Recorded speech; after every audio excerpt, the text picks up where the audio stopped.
श्रियकान्ताय कल्याणनिधये निधयेऽर्तिनाम् श्रीवेङ्कटनिवासाय श्रीनिवासाय मङ्गलम्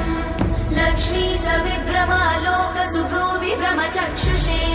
चक्षुषे सर्वलोकानां वेङ्कटेशाय मङ्गलम् श्रीवेङ्कटाद्रिशृङ्गाग्रमङ्गलाभरणाङ्गये मङ्गलानां निवासाय श्रीनिवासाय मङ्गलम् सर्वावयव सौन्दर्य सम्पदा सर्वचेतसां सदा सम्मोहनायास्तु वेङ्कटेशाय मङ्गलम् नित्याय निरवध्याय सत्यानन्दचिदात्मने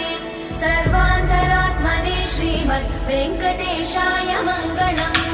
स्वतः सर्वविदे सर्वशक्तये सर्वशेषिने सुलभाय सुशीलाय वेङ्कटेशाय मङ्गलम्